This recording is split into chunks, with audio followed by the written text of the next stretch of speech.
You think you've seen a car that turns heads? Think again. Meet the Lamborghini Countach 1974, the wedge-shaped monster that redefined supercars forever. Some call it a rolling sculpture, others a driver's dream from hell. But one thing's for sure, this car doesn't just drive, it commands attention. Nicknamed the Lambo, and sometimes referred to as the supercar of the 70s, the Countach wasn't just another Italian sports car. It was a statement, a rebellion against conventional design, and a glimpse into the future of hypercars. And here's a hook to grab your imagination. The Lamborghini Countach was so radical that it once made a newspaper editor faint at its unveiling. That's how powerful this car's presence was. But let's back up. Where did this legend come from? The Countach was first introduced in 1974 at the Geneva Motor Show, designed by the visionary Marcello Gandini at Bertone. Lamborghini needed a successor to the Miura, a car that already stunned the world, but the company wanted something more aggressive, more futuristic, and frankly more dangerous. The Countach was Lamborghini's answer, a car built for extreme speed, extreme looks, and extreme exclusivity. The name Countach itself is a story, it's actually a Piedmontese exclamation. When Gandini first showed the car to some locals, their astonished reaction was Countach, roughly translating to wow, or holy cow in English, and the name stuck, perfectly capturing the car's over-the-top attitude. Now let's talk specs, but I promise we'll make it fun. Under the sharply angled hood, the Countach housed a mid-mounted V12 engine, a setup that was revolutionary at the time. Early versions boasted 4.0 liters of naturally aspirated fury, producing around 370 horsepower, enough to hit 60 miles per hour in just 5.6 seconds, with a top speed creeping toward 180 miles per hour. Remember, this was the 70s, no traction control, no stability aids, just raw power between you and the asphalt. The transmission? A 5-speed manual because driving this car required skill, guts, and a little bit of insanity. And let's not forget the iconic scissor doors, not just for looks. They made getting in and out in tight garages slightly easier, but mostly they screamed, "I am not like any car you've ever seen." The Countach's design is where the magic really happens. The exterior was a sharp wedge. Gandini drew inspiration from the future, planes, and even science fiction. Every line, every angle, every vent had a purpose: to look fast while being fast. Rare color options like Rosso Corsa Red or Giallo Fly Yellow made certain models almost mythical. Step inside, and you're greeted by an interior that mixes luxurious leather with a cockpit-like driving experience. Yes, you need to stretch a bit to reach the pedals, but you'll feel like a fighter pilot every time you push the V12. Now, what really makes the Countach special? Well, there's a lot. First, its impact on pop culture.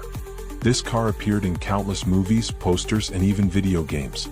It was the car every teenager dreamed about in the 70s and 80s. Limited production numbers meant only the lucky few could ever own one, making it a true status symbol. Some versions, like the LP 5000 QV, had quadruple Weber carburetors, turning it into a mechanical symphony. And the Countach wasn't just about speed, it was about attitude, engineering bravado, and unapologetic excess. In the market, the Countach didn't just compete, it dominated the imagination. Ferrari had the 512 BB, but Lamborghini's wedge screamed, "Look at me, I'm different." Sales weren't massive. Lamborghini never intended them to be. This was about prestige, image, and pure adrenaline, not mass-market appeal. Variants? Oh, plenty. Over its 2-decade run, the Countach saw models like the LP400 Periscopio, the LP500S, and the 25th Anniversary Edition. Each brought subtle tweaks: wider tires, more aggressive spoilers, or uprated engines. But no matter the model, they all carried that signature wedge profile and scissor doors, forever making the Countach instantly recognizable. And stories? The Countach has them in spades. Owners once reported that trying to parallel park this car could be considered a full contact sport, thanks to its enormous size and tiny windows. Celebrities adored it, think Elton John, Frank Sinatra, and several rock stars. And racing? While not a traditional track monster, it terrorized roads with sheer presence and audacity, making every stoplight a spectacle. Here's a fun fact that'll make you smile. The Countach was so low, you couldn't even drive it without scraping on some curbs, which led to countless horror stories of bent body panels and frustrated drivers. But that's part of the charm. Lamborghini wanted extreme and they got it. Another little Easter egg, the car's vent design was not just aesthetic. Those giant side vents fed air to the V12 mid-engine, a design element that would influence every Lamborghini after it. And yes, engineers had to fit a tiny luggage compartment in the front.